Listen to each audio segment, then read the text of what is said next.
Roland returned to his room. It was still raining outside, and the thunderstorm wasn't letting up. The time spent in the ascension space felt like seconds to the people outside, so not much time had passed. Martha had accompanied Roland to his room, after the reveal that his elemental affinities were low. She brought over some tea and decided to let the boy cool off for now. "If you need anything, just call me, young master. The Baron will be returning to the mansion tomorrow." Roland just nodded while being quiet. After he heard the door closing behind his maid, he flopped on his bed like a dead fish. "What is this shit? What am I supposed to do now?" He hit the bed with his 10-year-old fists while gritting his teeth. After a bout of rage, he jumped right up and ran up to his desk. "Where is that book?" He started flinging the books left and right and managed to find the one that explained the elemental affinities in more detail. 0% on all of the affinities.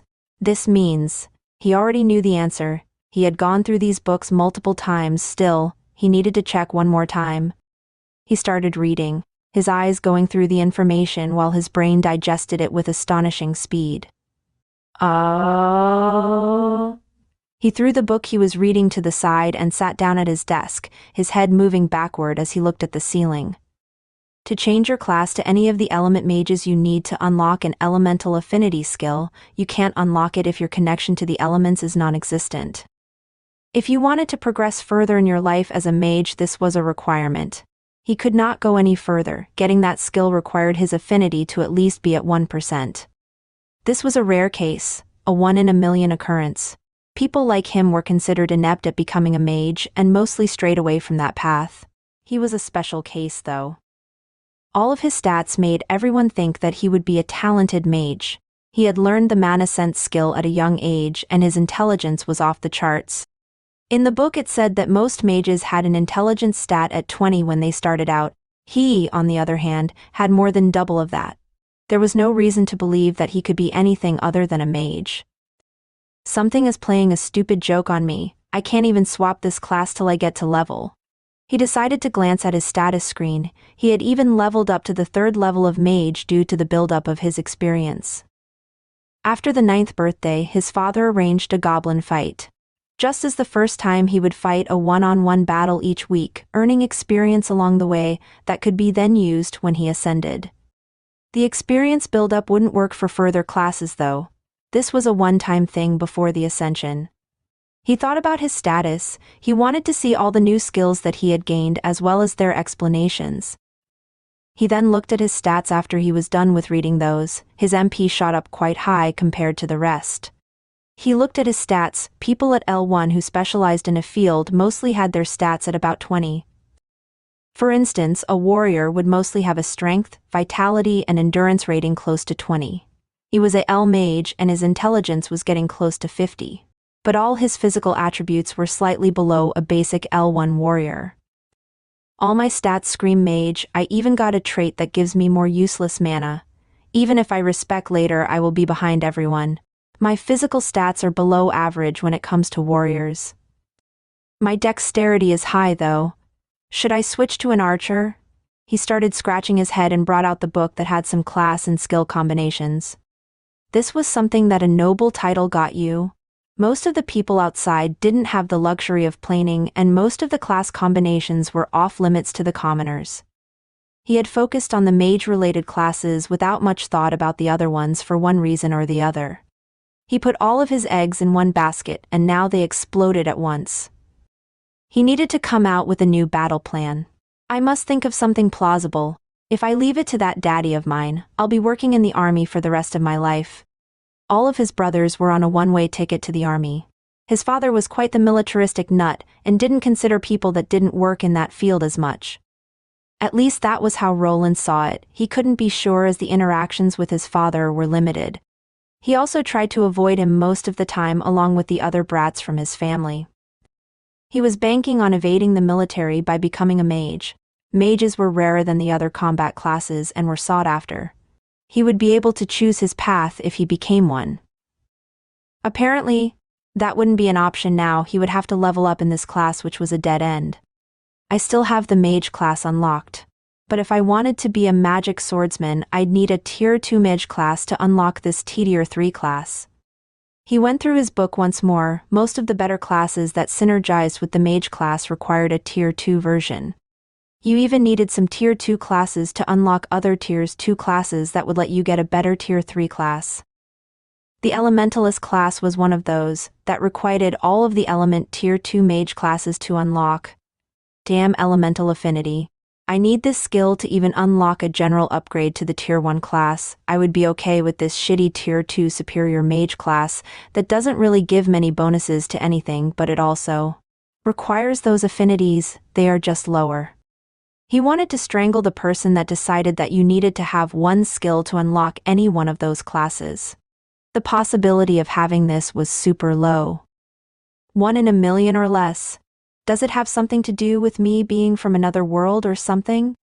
Wait, do I really need to have a combat class? Wouldn't it be better not to risk my life and just make money in peace? He rubbed his chin. He had ignored most of the construction classes that were presented there. Mostly due to the only viable one at Tier 1 was the blacksmith. He imagined himself stuck in a stuffy room hammering away on some ingots. Well, might not be that bad. Is there anything that works well with a Tier 1 mage class till Tier 3 at least? He went through the book. It had some combinations that could work with the blacksmith class. Blacksmith is the first and gives basic bonuses to crafting weapons and armor, but nothing special. You can unlock a weaponsmith or an armorer at Tier 2. After that, the most common classes are Tier 3 Master Smith and Tier 4 Grandmaster Smith. He started going for the requirements for those classes. The blacksmith class used dexterity as one of its main stats along with strength and endurance. Those two later stats weren't so high, but he had high dex, so this was feasible.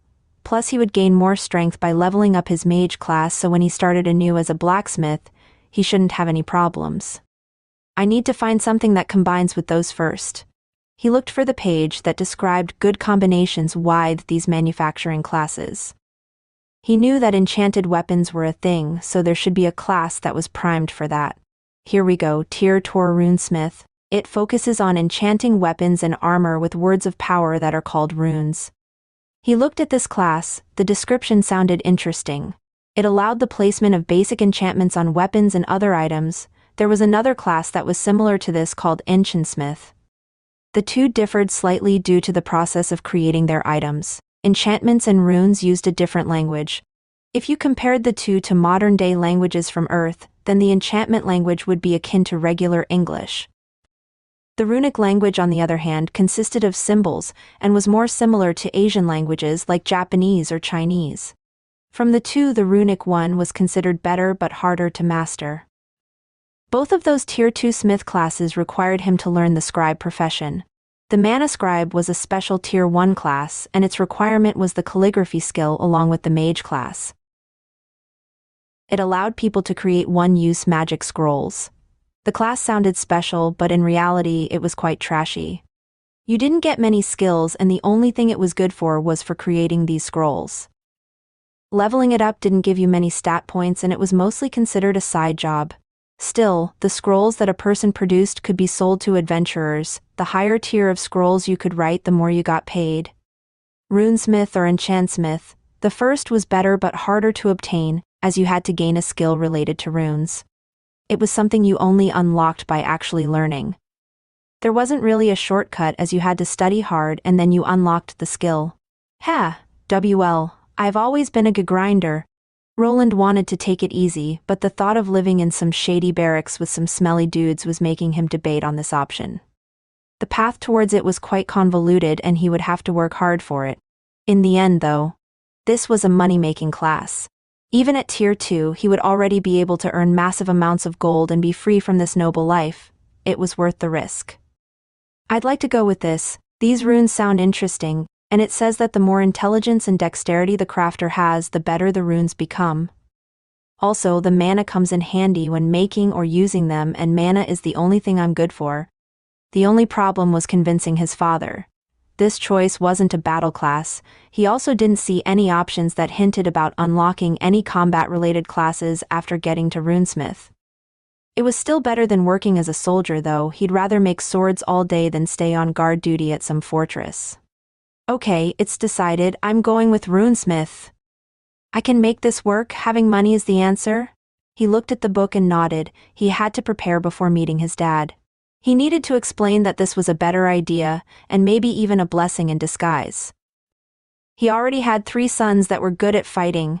He didn't need the 4th one to do the exact same thing as them. Yes, I bet he will let me do it, I hope. I need to find a location that I can learn blacksmithing and scribing, along with some magic. He concentrated. He had gone through all the books in the library and knew how the kingdom looked like. The main plan was to go to a magic academy that was located in one of the largest cities, but that went out of the window now. He needed a less costly option that would guarantee him safe progress. There is one. Lustile City fits the bill. It also has an academy where they train weaponsmiths and even have some facilities for mages and a nice library. The battle plan was set. He went through it for the rest of the day as he waited for his father to come home. He already had an appointment. His father was quite punctual, so he knew that he would be there. The next day Martha brought him food and a change of clothes. She made him look better than usual. She couldn't let Roland look bad when visiting his father all on his own. Everything is going to be fine, Master Roland, it's just a little setback. She smiled at him, her face showing some wrinkles as she was getting along with her age. Being a maid didn't really net her any valuable skills besides housekeeping. People needed battle classes to increase vitality that would then let them live longer and look younger. His father was one of those. He was someone that looked to be in his early 40s, but in reality, he was getting close to his mid-60s. The Baron will see you now? Proclaimed the House Arden butler while opening the large white door that led inside Lord Arden's office. Roland moved forward. Even though he was an adult inside, he still felt uncomfortable. It was as if he was getting called into his boss's office for one of those talks. There he was in all his glory, looking at some papers that looked really small in those mitts of his. His digits looked like thick sausages and he looked strange in that blue shirt fit for nobles. Greetings, father, it is me, Roland. He announced himself while moving his hand to his heart, which was the national salute that the people did in this country. The man just murmured while looking at his papers. Roland gulped hard and used this chance to pronounce his plan. Father, I know that I have no aptitude to be a mage. So I think I should become a runesmith. It's a class that my high intelligence works well with. He was nervous and talked as fast as he could without breathing in much between the sentences. He presented his plan and the city that had the best facilities to accommodate his progress at a safe rate. As he was finishing up, his father raised his hand. Lustile? You want to attend the Lustile Academy of Arts? Roland stopped talking instantly. His large bull of a father was looking at him with quite the intense stare now. Yes, think it has good facilities and doesn't cost that much. The man rubbed his chin and replied without thinking for too long. No, that's out of the question. You need to raise your level first. Runesmith, a peculiar choice. He placed the papers that he was holding down on the desk and continued looking at Roland, straight into his eyes. I'll allow this, but you must earn your keep. Even as a low-level mage you can find some work. Adam will make the preparations. He picked up the papers and started going through them once more. He still gave Roland one bit of advice before sending him away. The Arden House is a house of knights. I hope you know what that means. We don't want it being associated with crafting professions, do you understand? So you're telling me that it is shameful to work as a blacksmith, and you don't want me to mention my name in public, huh? Understood. Roland wanted to say more about this, but he didn't think that the man would listen to the 10-year-old him. So he just nodded and stepped out. Adam heard everything from both of them and would be making the arrangement. His plan of becoming a runesmith had gone through, but he would apparently have to work for it, and maybe even put himself in harm's way. A 10-year-old with a sword in his right hand was standing in a dark, damp dungeon. In front of him, 2 green humanoid-looking monsters were glaring. These goblins gave out a loud, high-pitched sound and charged forward. The boy stood still, his sword arm lowered while the left one was raised up. He was mumbling something incoherent to himself. The more he did, the louder he got. Source of all magic, heed my call! He had his index finger pointing at the charging monster, the other 3 clenched together tightly. Suddenly a bluish glow appeared in front of those fingers. It started out small as a grain of rice, but soon the tiny speck expanded to the size of an egg. The furthermost goblin was now just a couple of steps away from the youth. Its teeth were rattling as it was ready to feast on its prey. "Gather before me and strike down my enemies. Manibolt," the boy shouted, and the egg-size energy ball shot forward. It collided with the monster's head, inserting itself right into the eye socket before exploding. The boy gazed at the humanoid being, part of its head exploding as it collapsed on the ground and slid forward due to the momentum of its charge. The other monster didn't show much of a reaction after seeing its friend's head partially exploding. It just charged on and tried clawing at the youth. Roland was counting on this, and he just stepped to the side, the overswing and forward momentum of the monster's attack giving him an opportunity for a counter. There was no hesitation in his movement like a year before. His trusted short sword was plunged right into his enemy's throat. The goblin moved his hands to its neck as a reflex, the blade that was stuck in it getting pulled out instantly. A fountain of monster blood erupted, the creature fell down, dead and unmoving. "Well, think I've killed all of them? I guess that's it for the easy XP. But do I really need to chant cringy stuff like that every time? Maybe not being suited for a mage was a blessing in disguise." Roland was standing in the training dungeon, his old trainer nowhere to be seen. He had finished the last of the goblins. These creatures were captured for training purposes, and it would be a shame to waste the experience. Wonder where that old bastard will send me to. Probably to some cheap backwater village where he can forget about his useless son. Roland poked the first goblin that he killed with his mana bolt. The power of this spell was so-so, it was fine against weak spots like the eyes, but took some time to aim and you couldn't fire them off in quick succession. He also needed to chant his spell, which lowered the speed and utility of this skill. I guess that's why mages are considered a backline class. Will I need to find myself a party of some sort? Will Daddy Dearest give me a servant for protection? He poked the other goblin with his sword as well, his eyes focusing more as he tried to feel for a mana signature. This one has a monster core. Monster cores, or also called mana stones, looked like gems or crystals. They formed in some creatures and were used as ingredients for various things. There was a low chance of finding them in a goblin. The stone inside this monster was the size of a grain of rice. Best keep this for myself. He didn't trust the people in this estate. He tried returning the monster core to one of the servants, but instead of getting a reward, it was just snatched. They just gave him the excuse that this was the property of the Baron and would be used for the estate. He, on the other hand, was sure that the servants were probably pocketing things that could be sold for themselves. Thus they developed a habit of withholding items and information. "These things are small enough for me to keep them in my pocket." He looked at the cold and dark dungeon and then quickly left.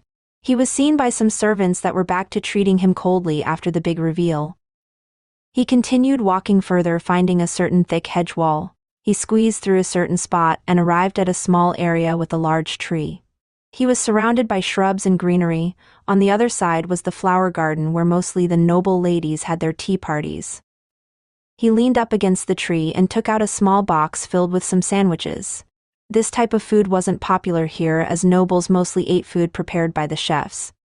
He had managed to convince Martha to make him some so that he could eat it on the way. Tomorrow is the day, finally leaving this shithole. Got that going for me at least. He bit into the bread that had some cheese and meat in it and started eating it. While he was thinking about his future, he heard something rustling in the bushes. Even without looking in the direction, he knew who that was. "Big broth, you are Rowand!" He heard a child's voice. It was high-pitched and the pronunciation wasn't quite there. This was his new younger sister. His dad couldn't keep it in his pants and the mistress gave birth to this child. It's not Rowan but Roland, Lucienne. For some reason, this kid liked to run around the compound looking for him. She had somehow found his hiding place. Luckily the child knew how to keep a secret. She was even super happy when he told her that it would be a secret between the two. "Lady Francine doesn't like it when you talk to me. She'll give you and me an earful if she finds out." The small girl with golden locks didn't seem to care, as she just ran up and gave her big brother a hug. Roland felt a bit uncomfortable from the show of affection and reluctantly petted her head. "Ich oath mommy won't find out," the small girl proclaimed while looking at the sandwich that was in Roland's mouth. The brother reluctantly gave up his breakfast to the child.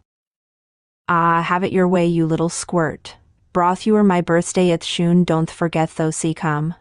Roland looked at the girl and gave her chubby cheeks a little pinch. Your birthday? Yes, it should be in a couple of weeks.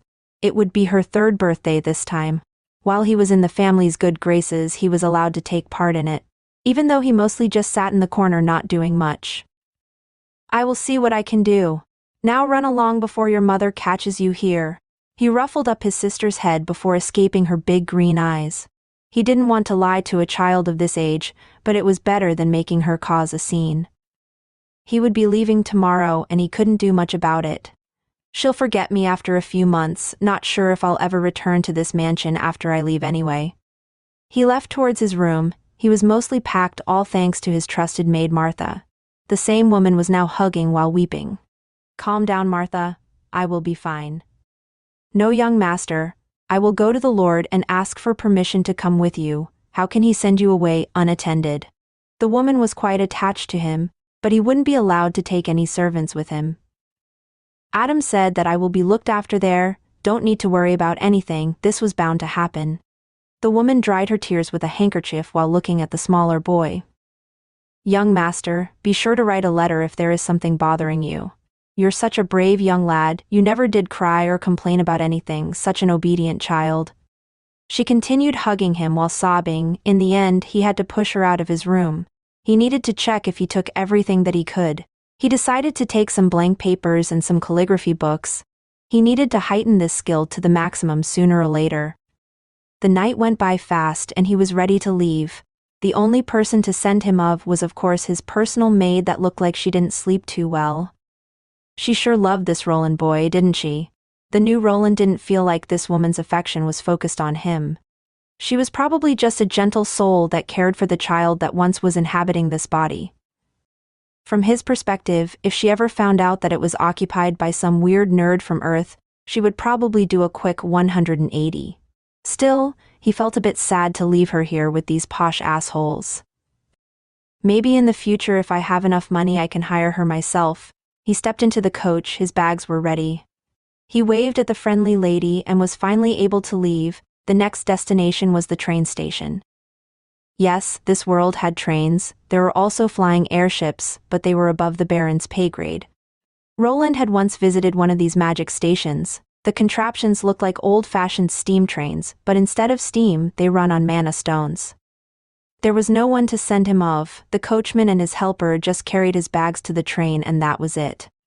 He waited there for the mana engine train to arrive. Compared to the earthly counterparts, there were a lot more wagons getting pulled behind it. Besides transporting people, it was used for moving various goods.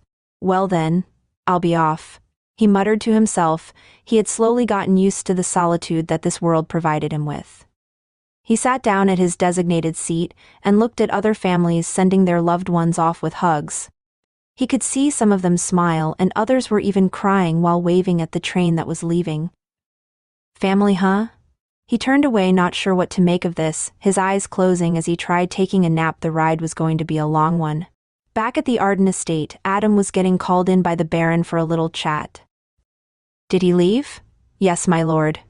He didn't reject the offer? Did you make it so clear? Yes, my lord, he knows the destination. The muscly man tapped the desk he was sitting on while looking out the window.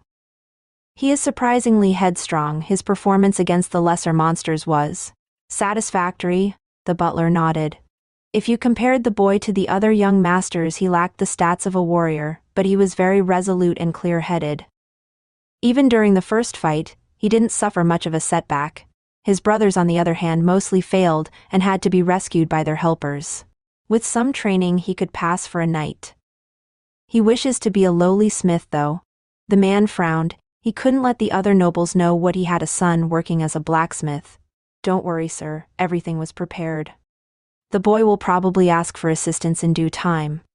The Baron nodded and waved his servant away. He was smoking quite a large cigar. He blew out some smoke through his nostrils before speaking out to himself. If he doesn't, then so be it. Teas will be his choice. He is old enough to make his own mistakes. He placed the cigar to the side and then focused back on the military papers in his hand. He was still lagging behind schedule. Roland had no idea what his parent was plotting back home, but soon he would discover it. The train ride would take a couple of days. The speed of this machine wasn't great and it was pulling a lot of weight. The seats were uncomfortable and the constant sounds of heavy machinery were keeping the young man awake. He shook his head and looked outside at the constantly changing scenery. He also took a glance at some of the skills he had learned during the almost 5-year period he was at the noble house. He had gained many skills that began with basic. They filled out his skill menu and he even had to scroll down to read them all. I never could push them past L9, probably because of class restrictions. Had to sneak out during the nights to get that sneaking skill up. When will we finally arrive? What was that place's name again? Yeah, the city of Karwen. He only had the location of this city on the map. It was just in the middle of the kingdom without anything special about it. The only thing that was going for it was that it had a dungeon right next to it. The ride continued without anything happening along the way. Roland was half expecting someone to try to rob the train, but there were a lot of strong-looking people guarding it. Now arriving at Karwen, please take all of your belongings while going out. The technology in this world was strange. Some parts were ahead of his old world while others were lagging behind. Like the flying ships, planes from his old world didn't compare to those flying fortresses. Supposedly if you are a high-level master smith you can work on those. Maybe I'll be making flying yachts in the future.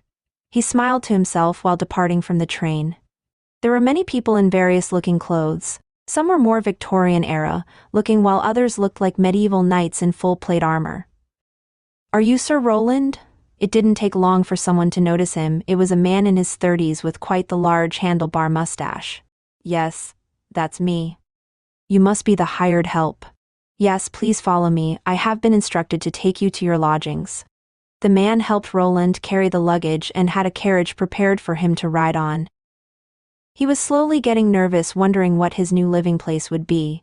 He was counting on it mostly being some kind of barrack area with other people, maybe a room at an inn came with bed and breakfast.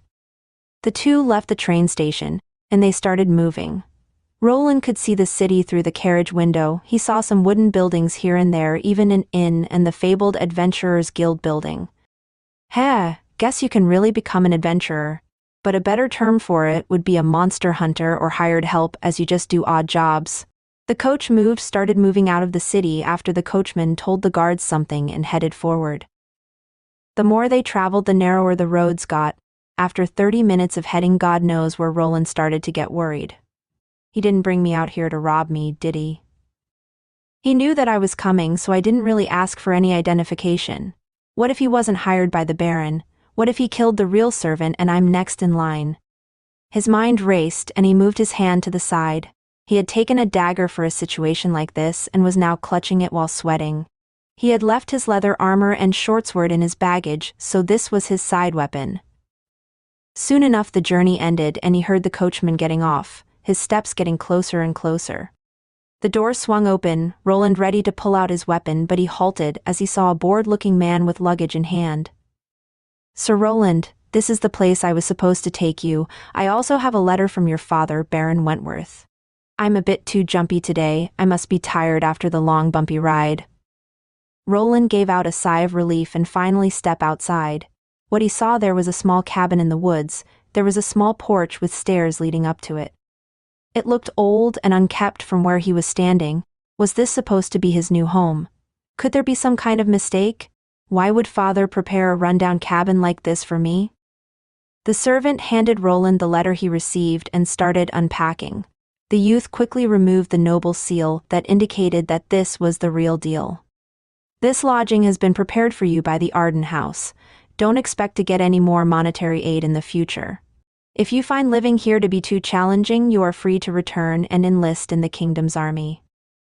Does he want me to do that noblesse oblige crap so the other sons won't have to? Noblesse oblige was more or less an excuse for the nobles to act as if they had a stick up their rear end.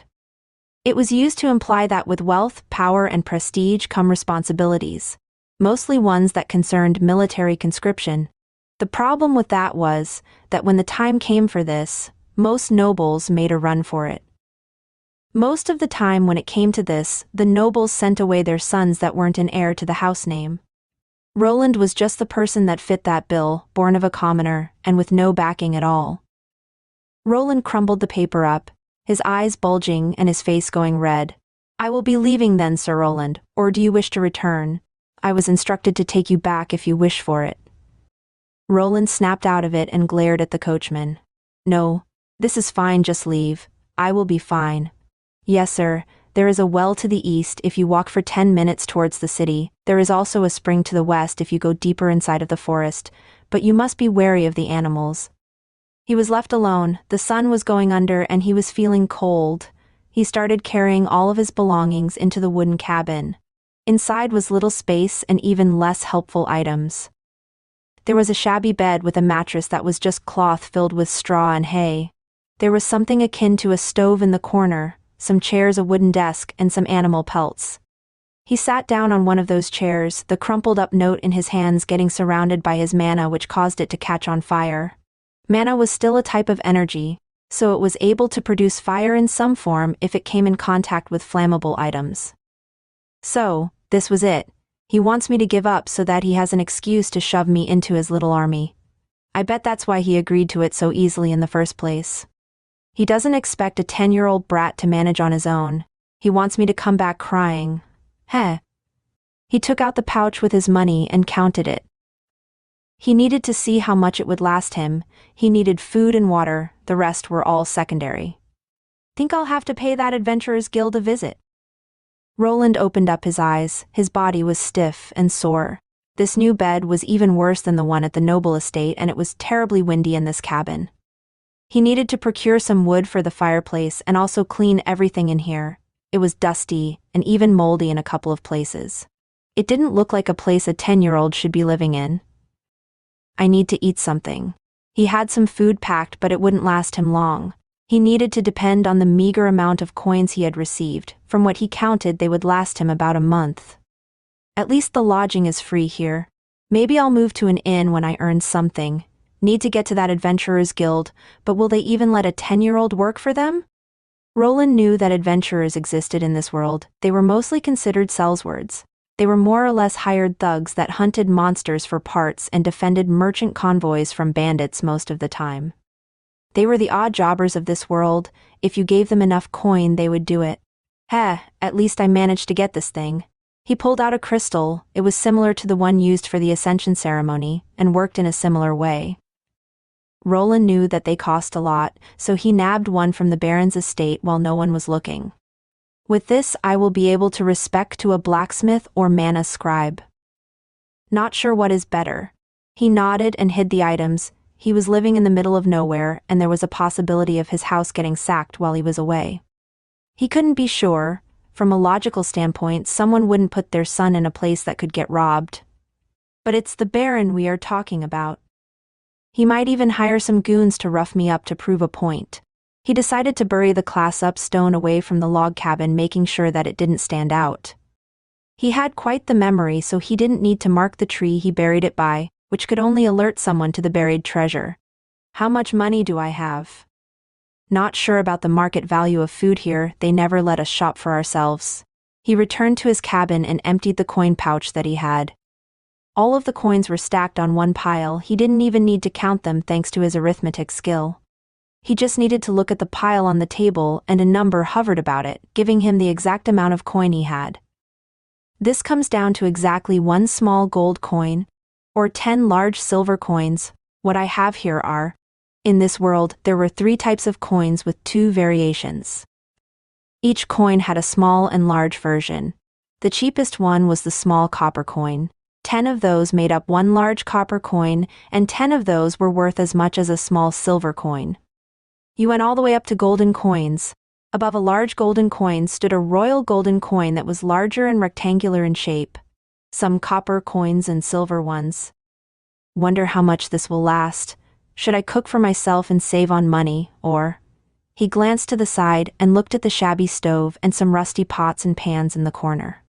The idea about cooking for himself went out of the window. At most he would buy things like apples or sausages that he could eat without cooking. He looked at himself. He managed to take a small mirror from the noble house. He was wearing standard black leather armor.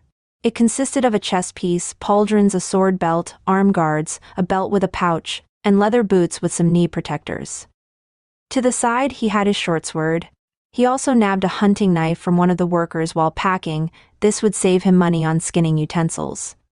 The knife could also be used as a last-ditch effort of defending himself. 8. Time to head out. He left the shabby log cabin. The thing had a small lock, but if someone decided to kick the door down, it would snap in half.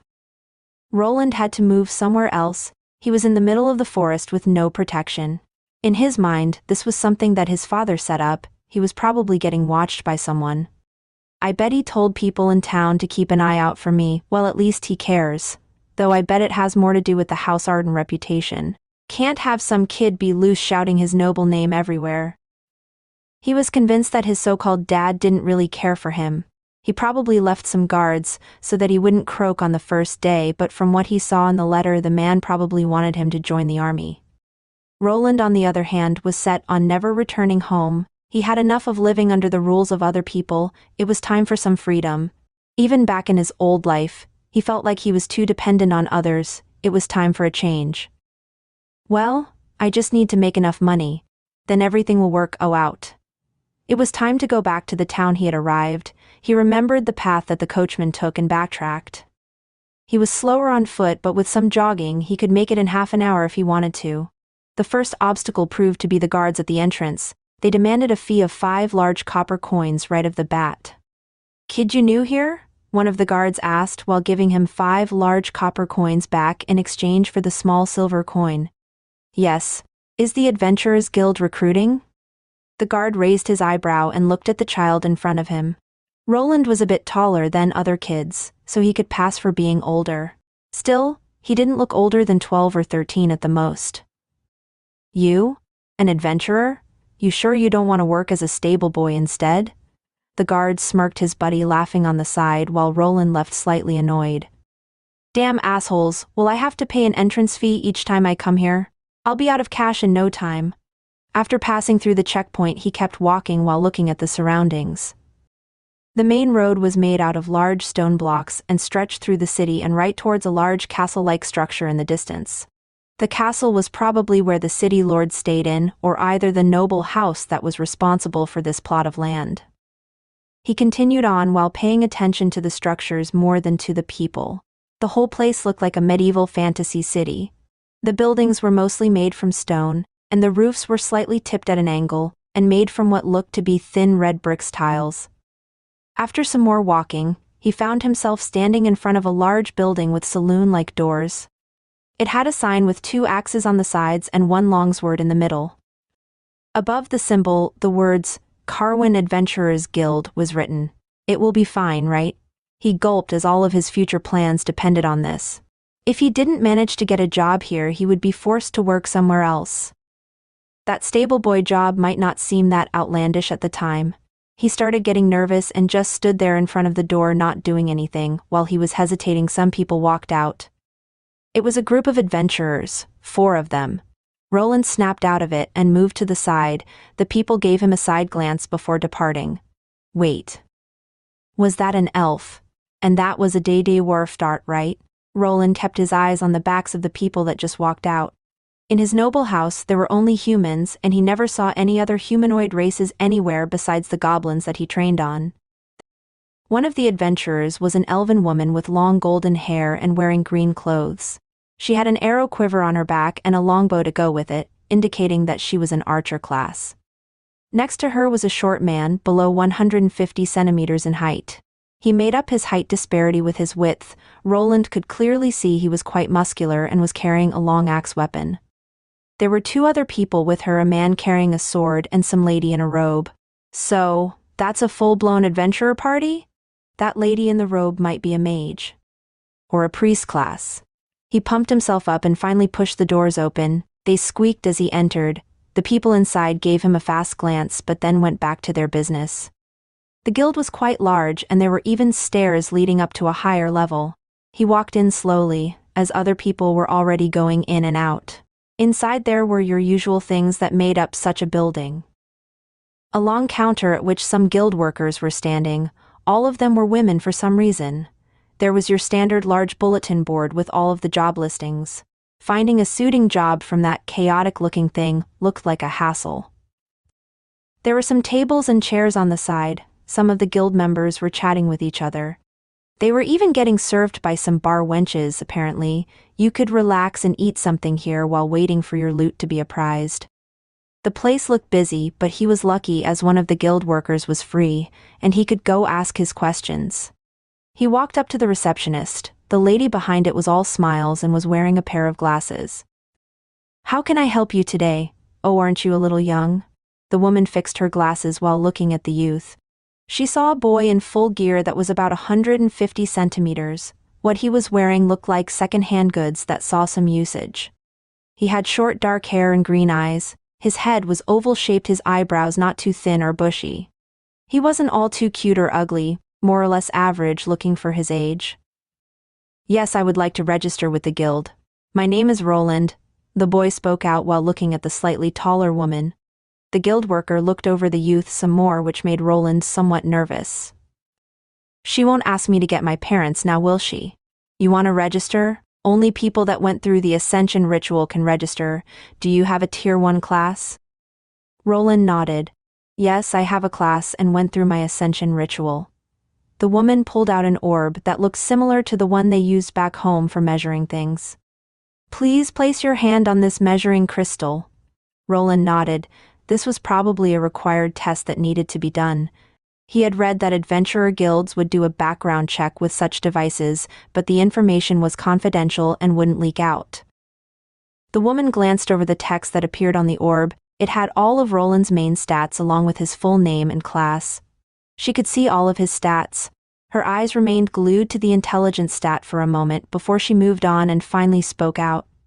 "You will have to make a payment of 2 large silver coins for your adventurer card. If you agree, please fill out this form and wait till it's made." He took the piece of paper. He had to fill out his name and agree to some terms. Terms like that the guild was not responsible for his death and where his belongings should be sent if he died on the job. It didn't take long for the woman to walk away with the orb and paper in hand. He sat down in the corner of the guild and waited. The lady informed him that his card would be made within the hour. He took his time to observe the people in the building. They were of various races and genders. He saw more elves, lizard-like people, more dwarfs, and huge individuals that looked like muscular basketball players. Discover new stories on No Vrisi Elm Bin Com. Think that person is from the Goliath race. The book said that they are known for their strength. They are a race of warriors, but they lack some intelligence and like to solve their problems with fighting. The lizard-like people are probably dragon kin. Supposedly they have dragon blood running through their veins. It said that they get confused with the lesser lizardmen monsters from time to time.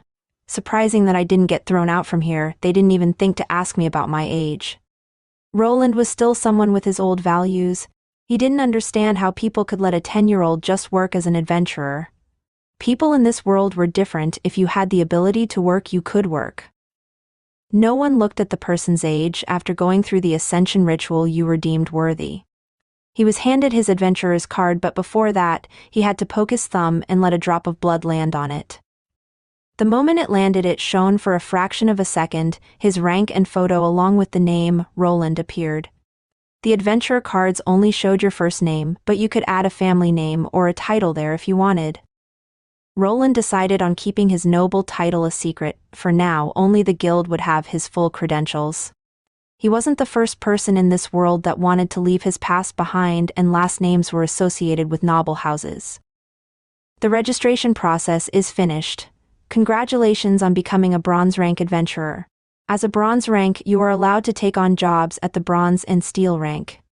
It is advised to take jobs at your own rank. You will find the job listings on the notice board. If you fail to complete a job you take, you will have to pay a fine. This is how his registration ended, going quite smoothly and without a hiccup. He decided to take a look at the available jobs, taking the advice to heart about not taking jobs above his grade.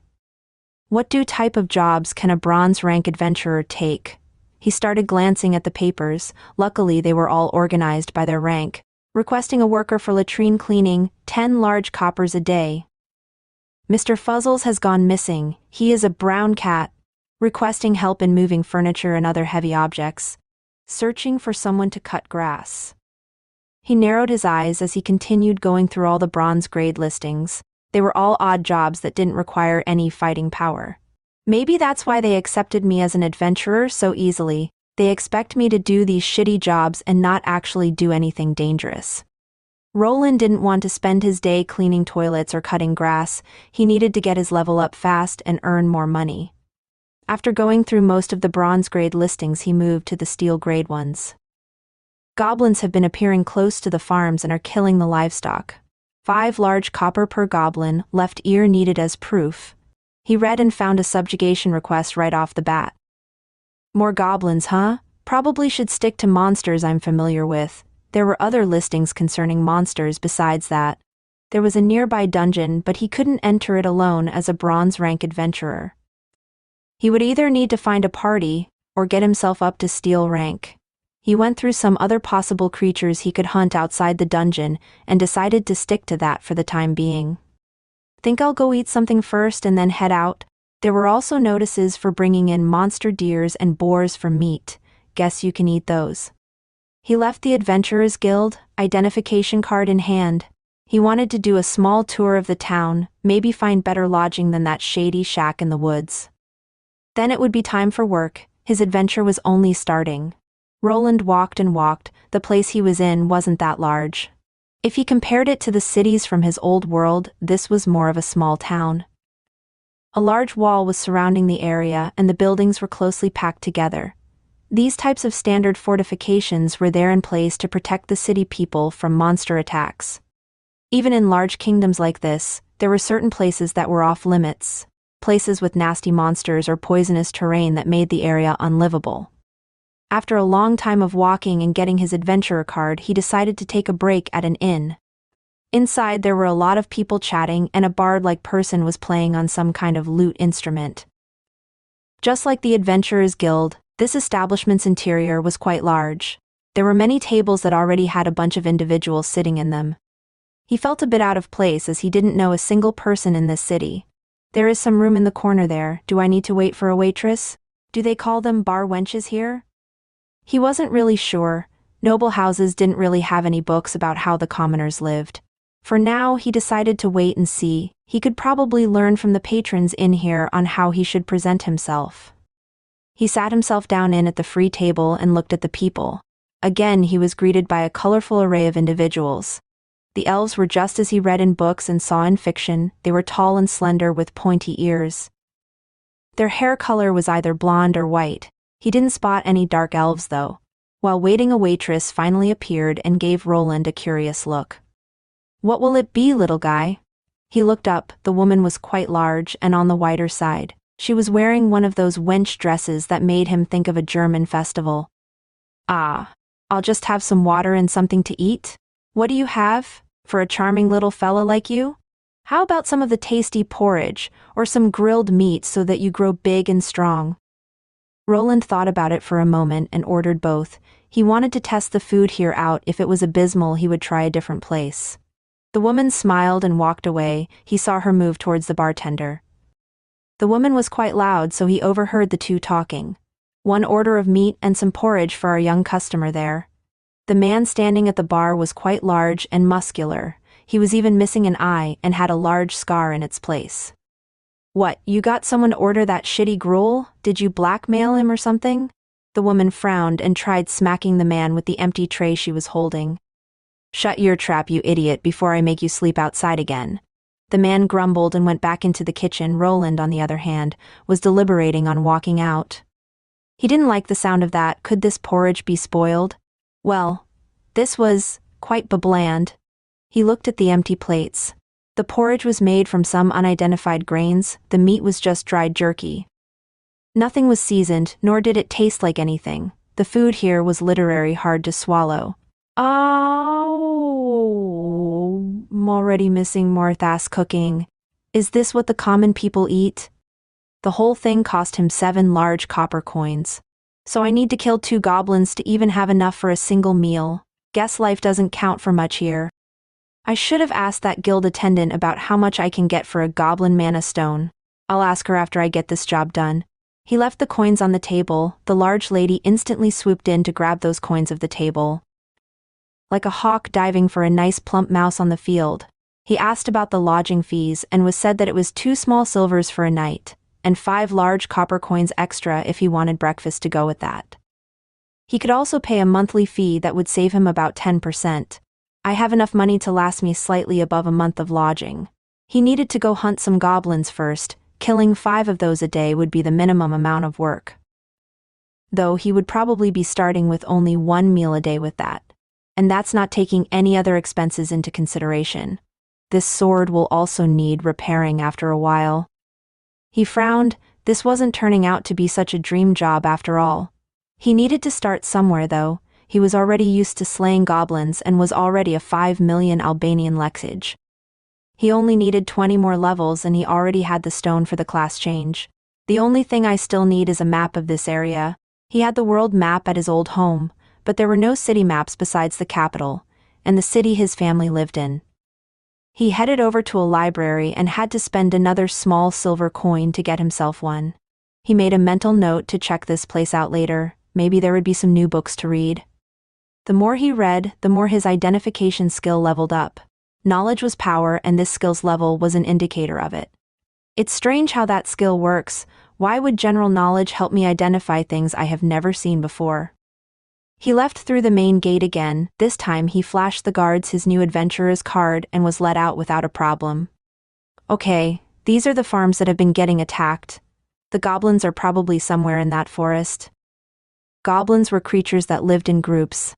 They had a strength-based hierarchy structure similar to some human tribes. The strongest member was the tribe chief.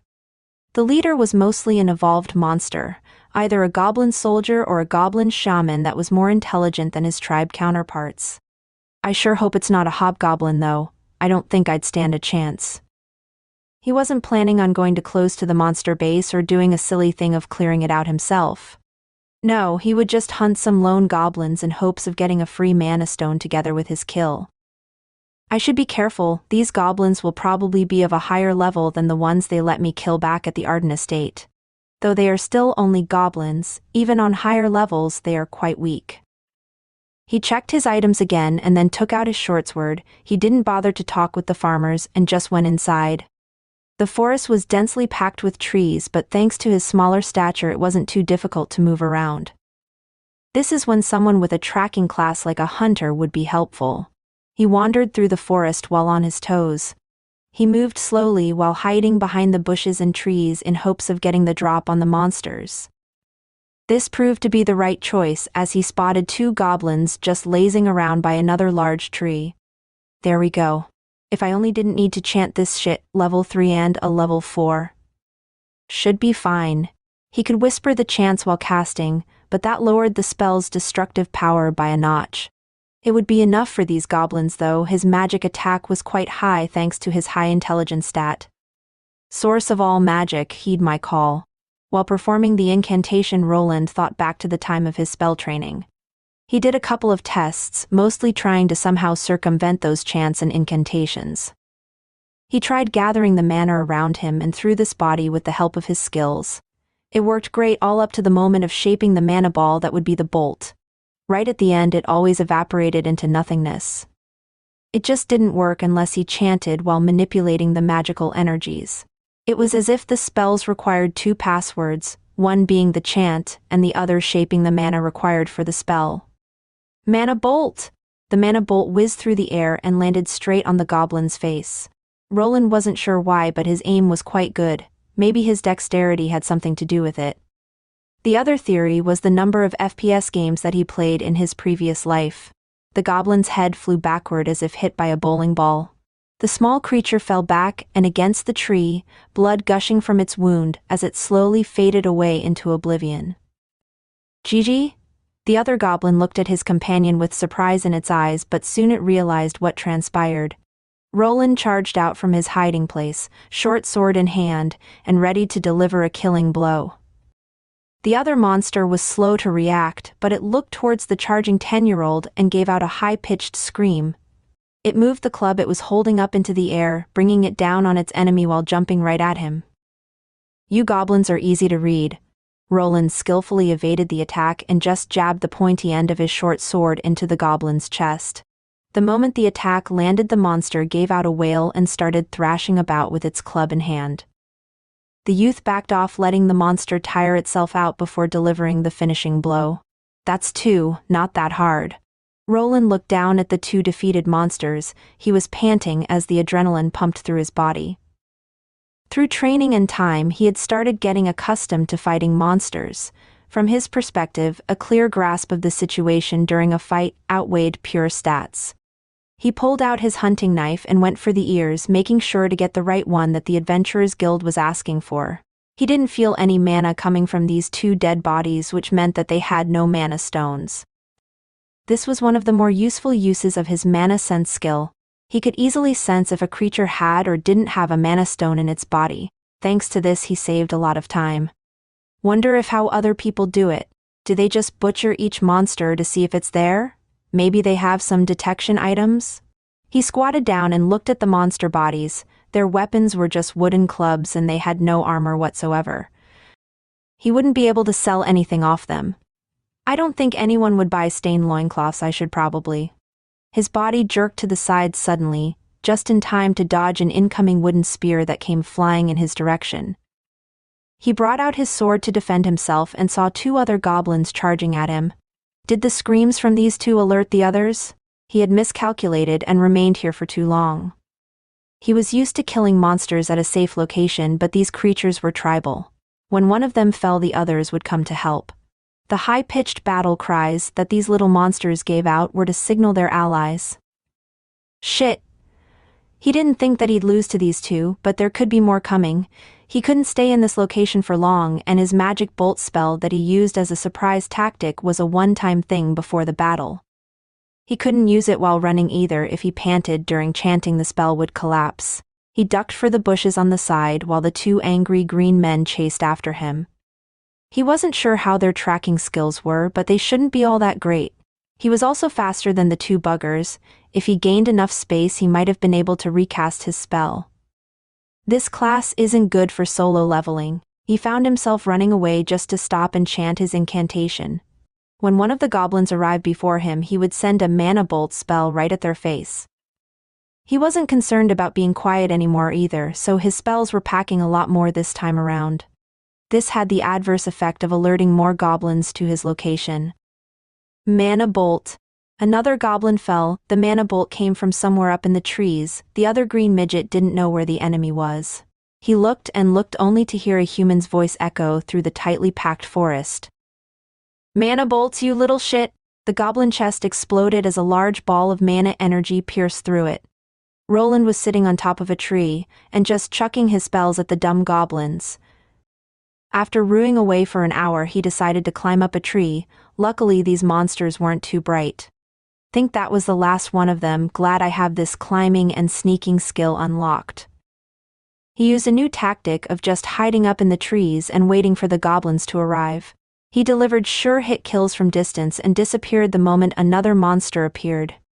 Thanks to his sneaking skill, the enemy monster had a hard time finding him before they could react. They were hit by dense mana bolts. After waiting it out for 10 minutes, he finally decided to slide down the large tree he was hiding in. He hopped down and sneaked over to the blast zone. 5 dead goblin bodies were there. He had leveled up from killing all these goblins, and there were even some scattered bodies that he left behind while running away. I don't think it would be smart to go back for those. He grabbed the 5 ears from this group and even managed to nab a mana stone from one of them. He was tired and had wandered a bit too far into the forest area. This was the time for a tactical retreat. This is enough for today. I should go report and get my money, then take a bath. Roland's first day as an adventurer ended. He managed to return to the Adventurers Guild without a problem, and the guards didn't bother him either. The same lady that gave him the card was surprised to see him at the end of the day, and with 7 goblin ears to boot. With this, he had earned 35 large copper coins from the monster subjugation quest. The tiny mana stone he acquired went for 4 small silver coins each. He had 2 more back from his training days. With this, he was 155 large copper coins richer. I can do this. The stronger I get, the more money I will earn. I'm not going back to that log cabin or that stinky noble house. Roland clenched his fist tightly while looking at his coin pouch. He finally saw some light at the end of the tunnel. If he worked hard, he would be able to level up his class, gain money, and later achieve his goal of independence. A bunch of small, green, humanoid-looking creatures were shouting at each other. One of them was holding a large piece of meat that used to be a leg of some kind of boar. They gritted their teeth at each other until a larger goblin that had a darker tint of green appeared. The smaller ones covered as the meaner-looking goblin swiped away the large piece of meat for himself. It shouted something out and opened its large mouth. The teeth looked yellow and quite sharp. Before the monster could have its feast, something odd happened. A strange sound of something whizzing was heard by some of the goblins, but at that point it was too late. A glowing blue arrow shot out of the trees and embedded itself into the larger goblin's neck. It had enough penetrating power to pierce right through. The tip was even poking out on the other side. The arrow, made from blue energy, fizzled out into nothingness soon after. The monster gurgled while not knowing what had happened. It could only flail its arms around before suffering from hemorrhage. Soon enough it passed out and died. The larger goblin's comrades started shouting and panicking, not knowing why their leader had died just like that. About 100 meters away, up in a large tree, was Roland. He was already chanting another spell while pointing with his finger at the next victim. Mana arrow! Another blue arrow shot through the air towards the small goblin encampment. Roland had scouted it out after spending quite a bit of time hunting the goblins in this forest. The second mana arrow landed on the next enemy, and he heard the female voice announcing that he had gained experience. I managed to get the leader on the first try, the rest are just small fries. Time to finish this up. He took his time finishing up the goblins from a safe spot. He descended only when the enemy numbers dwindled enough for him to engage them in melee range. The normal goblins didn't pose much of a threat to him at this point, and he knew their attacking patterns by heart. Now he just needed to pick up the loot and head back. The only problem was that he had to go to the Adventurers Guild again. The Adventurers Guild was bustling with people. There were various people of various races coming in and out of the building. Dwarfs, elves, you name it. There were even people with animal ears.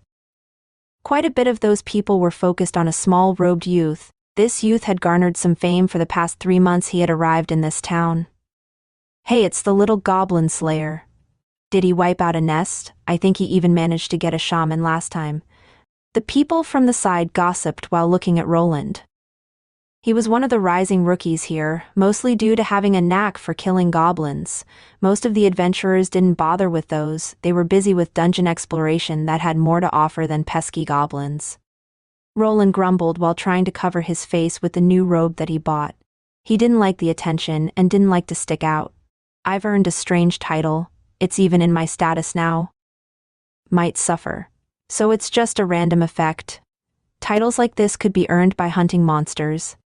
There were various levels of titles and some even gave bonuses to attack or defense. Roland took his money and left the Adventurers Guild while the other guild members laughed and cheered. For some reason he had become some kind of mascot to these adventures. They would shout out "Little Goblin Slayer" the moment they saw him, which started to annoy him. Whenever he shouted back, they would just laugh at him and egg him on even more. Treating me like a kid. He entered the inn he was staying at. This was the same one that he ate his first meal at. After going through the whole city, this one was the one most in his price range. He had rented one of the rooms upstairs for himself and was staying here for the time being. He was already high up with his levels thanks to the constant monster hunting. Roland glanced at his stats while eating some beef jerky. He also looked at the spells that he knew how to cast. He had made some progress there too. He had gained access to these spells mostly by leveling up. It was a strange thing, after he attained a certain level the game-like system would give him a prompt that he had learned a spell. The knowledge of how to cast it would somehow be inserted into his brain. He would instantly know the incantation and how to construct the spell with his mana. This wasn't the only way you got spells. You could learn some yourself, some people could even create them. The classes offered a limited array of spells that they could use. If he wanted more, he would have to experiment himself or buy some magic books that would explain the spell process to him. His mage class came equipped with 3 basic spells: Mana Bolt, Mana Arrow, and Mana Shield. He had learned the Ember and Mana Hand spell thanks to a book he had previously obtained at the Arden Estate. Spell books were extremely costly, so he was only able to get some rudimentary knowledge.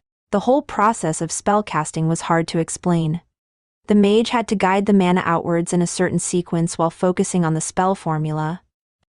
This spell formula was also called a spell circle. The mage had to perfectly imagine the spell circle while at the same time shaping the mana and chanting in sequence. This was quite the hard process that didn't allow for any of the steps to fail, otherwise the spell would sizzle out. Luckily, the Tier 1 spells were quite easy to master. The spell circles were just basic symbols and didn't take much brainpower to produce. This is why it was important to have a high intelligence stat that helped the caster with visualizing and recalling the spell circles. The Tier 2 classes and above were apparently even harder to work with. Higher tier spells required larger circles and even longer incantations, but this was where skills came into play as they lowered the strain on the caster's mind if he trained them. I gain experience by leveling up my spells too. The more I use them, the stronger they become, and the faster I can do the chants. In this world, you garnered experience not only from killing monsters. You also gained it by leveling up your skills and abilities. When he managed to push his Mana Bolt spell to the next level, he received a pop-up window with the experience. It was a lot more than what he was getting from killing monsters. You could even level up by creating items if you were a crafting class. I'm almost through with my first class. Which of the two should I pick first, the blacksmith or the scribe one? The closer he got to 25 Albanian leks, the more he deliberated. He was leaning towards picking the scribe first as it was closer to the mage class. He would be ditching his magic skill tree soon, so he wanted to be done with it. If he switched to something like a blacksmith that had nothing to do witch magic, he felt like it would be harder to get past this scroll-making class. Yeah, think that would be the better one to start out with. Probably easier too. Roland nodded while thinking back to a certain scene. That man was sitting there again. He had been here for 3 months already. By slaying the goblins and getting some mana stones from their bodies, he was able to get by on his own. This was probably something the Baron didn't take into account. At some point, he noticed that there was a certain man constantly watching him whenever he was in town. He is probably a guard sent by Daddy Dearest. I'm not sure if I should be happy that he cares, or afraid that they might drag me back home, and I'd just gotten used to this place. I might have to change locations. This was another thing on his agenda, leaving this city and setting out on his own. He was feeling good with himself. Fighting so many goblins every day had given him a slight confidence boost in his abilities. He feared that he would be dragged back. He was still a noble child, and the owls could easily overpower him if they wanted to. Well, not like that guy is even doing his job right. Even I managed to spot him with no problem. The man tailing him was quite bad at it. He only kept an eye on him during the day, and while he was in the city, he never followed him into the goblin-infested forest. Roland theorized that the people at the Arden estate didn't want to spend too much coin on his tail, so they ended up with an incompetent one. He was even passed out drunk that one day when I came back. Wish my job was so easy. Roland had already chosen his next destination. This town he was in wasn't really suited for his needs. He was aiming to be a mostly crafting-oriented class. This city didn't really have that. It was a place for adventurers and had a dungeon, but there weren't really many places where you could learn a smithing profession. Most of the goods were shipped over from other cities that were closer to mines. The people working at those professions didn't like living next to an active dungeon. The monster-infested areas like the forest Roland used for grinding didn't help either. Yeah, the best city for me now would be Edelgard. It has the facilities that I need, and if I have a crafting class, I can get an apprenticeship. Roland was already bumbling around with his mage class. He felt like he would know many more spells if he was at some sort of academy and had a teacher. He didn't want to get hired by some second-rate blacksmith and spend years on leveling up. You could actually just level up by creating items, but he wasn't sure of the logistics of that quite yet. I can learn both of those at that city. It's renowned for its crafting classes, just need to get those 5 levels up. On the next day, Roland headed out once more. Even though he had killed many goblins, the pay wasn't all that great. His leather armor was getting worn down and he had to have his sword repaired. While grumbling to himself, he moved towards the notice board, his eyes going to the iron-class job offers. I don't see any goblin notices. Did I get them, owl? Maybe they run away deeper into the forest? He was known as the Goblin Slayer for a reason. He had cleared out quite an amount of nests in these past 3 months. He mostly used guerrilla tactics of luring a small group out for slaughter.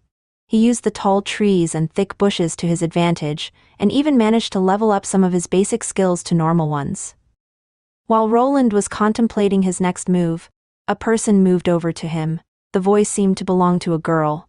"Excuse me, aren't you who they call the little Goblin Slayer?" Roland frowned instantly. He wasn't sure why, but that nickname ticked him off. The person who asked him was a red-haired girl. From the looks of her gear, she was an archer. Roland looked at her from top to bottom, coming to the conclusion that she was probably a young adventurer in her mid-teens. "I guess that's what people call me around here." "My name is Roland, though," he responded while grumbling slightly. The girl smiled and then continued with the conversation. "Great! It's rumored that you are a mage in training, is that true?" Roland raised his eyebrow and kind of figured out where this was going. The girl didn't look dangerous or nefarious, so he just nodded. He could also ask the guild staff about any other adventurers if it was required. "Yes. Here is the deal, our party is missing one person right now, we could use someone for the back line." The girl pointed to 2 other people that were standing in the back. With the archer, they would make a group of 3, which was slightly small for a full party. From what Roland could see beside the red-haired girl he was talking with, there was a warrior with a shield and what looked to be someone who used daggers, either a thief or scout. The only peculiar thing about this was that all of them were female. "Oh, are you heading into the dungeon?" The girl nodded. This wasn't anything out of the ordinary. People constantly formed new parties or exchanged members with others. "Yes, we will of course do an even split 4 ways. He wanted to rub his chin to think. He was running low on monsters to kill, and he wasn't allowed to go into the dungeon by himself with how low his rank was. This group consisted of young girls that weren't probably much stronger than him, but he could very much use the help. He didn't really have a reason to refuse. He could also ask the guild staff about these 3, and if they weren't shady later on, then decline if they were fishy. "Are you sure? I'm still just on my first class." The red-haired girl smiled and tapped him on the shoulder. "No need to worry, we just need some backline support and you are quite famous around here. No need to be afraid, these Big Sister will protect you if something happens." To his chapter is updated by nov.lbean.com. He twitched a bit. He almost forgot that he was a 10-year-old here and looked like a little brat with some baby fat on his face. For the time being, he nodded, and he and the red-haired girl moved over to the other 2. The warrior woman was clearly from the Goliath race. She was 2 meters tall and was quite muscular. Her skin was brown in tone, and her nose looked like it was squished back by a brick. The other girl was slightly taller than he was, at about 160 centimeters. The moment he walked up, he noticed the large animal ears coming out from the top of her head along with a bushy white tail in the back. Her hair was gray, and her eyes reminded him of a wolf. She was wearing leather armor and had 2 long daggers strapped to her side, indicating that she was probably primed more for agility. The last girl was the redhead. She was taller than the previous girl at about 170 centimeters. She was wearing a really tight uniform. Around her chest was some kind of belt, probably to connect a quiver to. "He is so tiny, you sure he can handle this, Rebecca?" The large warrior girl looked at Roland while leaning down, her mouth showing off those pearly whites as she grinned. "Hey, don't scare him, Sahilder, I had enough trouble convincing him to come here." The third wolf girl didn't say much, she just gave him a glance and then sat down at the nearby table behind them. Let me introduce you. The large dumb one here is Sahilder, the quiet one back there is Reina, and my name is Rebecca, you can just call me Becky." The 3 were peculiar looking, but they had some charm to them. They all sat down by the table and started chatting. "So, our 4th party member had left out party, and I think you would be the perfect fit," Becky proclaimed while looking at Roland with sparkling eyes. "Ha, you mean she left us hanging and run away with some guy, that damn harlot," replied Sahilder while smirking to the side. For some reason she looked like she wanted to give Roland a tug on his cheeks. The 3rd lady remained silent while munching on a chicken leg. "Is that so? Well, I don't have a reason to refuse. Saw you looking at the notice board, run out of the gobos, huh?" Little goblin slayer. Please don't call me that. Roland groaned while the girls smirked at each other. Before we proceed, I need to ask. Is there any reason why your party only has women? Roland asked while Sahilder was the one to reply.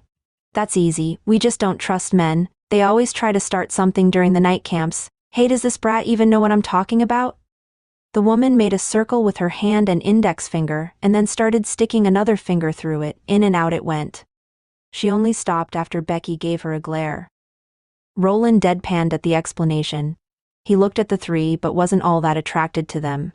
It was probably due to his mental age being at 30. These girls looked to be 16 and weren't really in his striking range. He was also stuck in the body of a 10-year-old, so that was also a factor. But I'm also a man? Roland replied while the girls looked at him. They promptly burst out in laughter. What are you, like 11 or 12? Don't think you will be making any night visits anytime soon. Becky moved her hand over her mouth while trying not to laugh. So they don't want to form parties with men as they try to climb into their beds at night? I'm 10, so they feel confident that I won't try to start anything. Seems logical. Sure, let's go with Tat. Oh, so mysterious. You're not 11, Ariwaya? No. Are you sure? Do you even have hair down there? This is sexual harassment, please stop. The group of girls started laughing while they continued to chat. Roland also discovered that all of them were on their second, Tier 1 class already. Most Tier 2 classes had that requirement, so this wasn't something odd. He remembered that most people didn't have the luxury of having their ascension right after their 10th birthday. There was also a slight experience gain debuff to the second Tier 1 class. It also depended on the type of class and what it gave you. Combat classes had the biggest debuffs while some lesser crafting classes could be leveled up the fastest, but they mostly gave subpar stats after leveling. They decided that they would leave after everyone prepared. They would meet up at the city gates after an hour. Roland didn't need much, so he just filled up by eating some more at the inn. He also checked at the guild and got the okay. The girls were a reputable party. The next destination would be the dungeon.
Most Tier 2 classes had that requirement, so this wasn't something odd.